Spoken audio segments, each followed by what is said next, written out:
அனைவருக்கும் வணக்கம். வாழ்க நலமுடன், வாழ்க பல்லாண்டு. நாம் இன்றைக்கி இந்த பதிவில் பார்க்க போகிற விஷயம், நிறைய பேருக்கு பணம் கையில் தங்கவே தங்காது. இன்றைக்கி தான் சம்பளம் வாங்கினேன், அடுத்த நாளே எனக்கு பெரிய செலவு ஒன்று வந்துருச்சு, என்னால் சேமிக்கவே முடியல, இருக்கிற கடனை அடைக்கவே முடியல, கடன் ஒவ்வொரு நாளும் ஏறிக்கிட்டே தான் இருக்குது, அடகு வைத்த நகையை மீட்ட முடியல. இந்த மாதிரி எவ்வளவு வறுமையில் நீங்கள் இருந்தீங்கனாலும் சரி, மகாலட்சுமியோட பூரண ஆசையோடு சீக்கிரமே நீங்கள் செல்வந்தராகக்கூடிய ஒரு 2 வழியை பற்றி தான் நம்ம இந்த வீடியோவில் பார்க்க போகிறோம். வீடியோ பார்க்கறதுக்கு முன்னாடி இன்னும் நம்ம சேனலை சப்ஸ்கிரைப் பண்ணாத அன்பர்கள் சப்ஸ்கிரைப் பண்ணிக்கோங்க.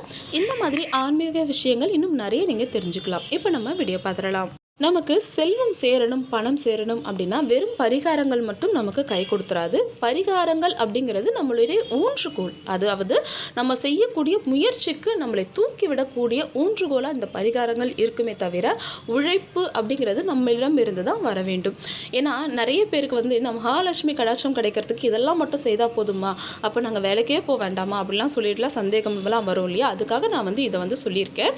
நீங்கள் சம்பாதிச்சும் உங்களுக்கு பலன் இல்லை, உங்களுடைய முயற்சியும் பலன் இல்லாமல் போகுது அப்படின்னும் பொழுது இதை செய்துடுவாங்க.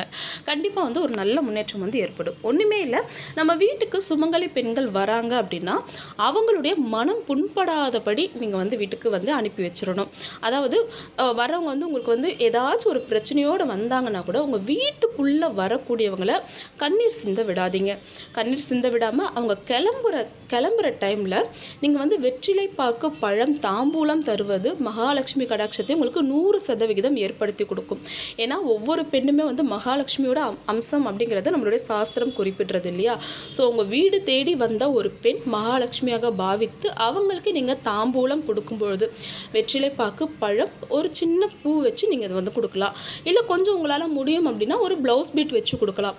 அப்படி இல்லாட்டி உங்களால் என்னென்ன பொருட்கள் தர முடியுமோ அதெல்லாம் வச்சு தரலாம். இது எதுவுமே என்னால் தர முடியாது அப்படின்னு கூடியவங்க வெற்றிலை பாக்கு பழம் மட்டும் வைத்து குங்குமம் வைத்து அந்த பெண்ணை மனதார சந்தோஷமாக அனுப்பி வைக்கிறது உங்களுக்கு மகாலட்சுமி கடாட்சத்தை ஏற்படுத்தும். அதே சமயத்தில் நிறைய பேர் என்ன பண்ணுவோம்னா இதை கொடுத்து அனுப்பி வச்சுருவோம். அப்படி பண்ணக்கூடாது. நீங்கள் வீட்டுக்கு வரச்சவே நீங்கள் கொடுத்துருங்க. தாம்பூலம் கொடுத்துட்டு அவங்கள உட்கார வச்சு அவங்களுக்கு சாப்பிட ஏதாச்சும் நீங்கள் கொடுத்துட்டு அதுக்கப்புறமா நீங்கள் வழி அனுப்பி வைங்க.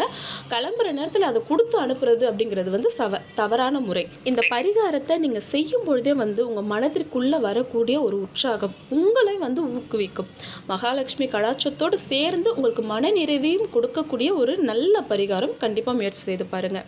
2வது பரிகாரம் என்ன? மகாலட்சுமி கடாட்சம் உங்களுக்கு முழுசாக கிடைக்கணும் அப்படின்னா உங்களுடைய பூஜை அறையில் பௌர்ணமி பூஜையானது நீங்கள் குத்துவிளக்கு பூஜை பண்ணணும்.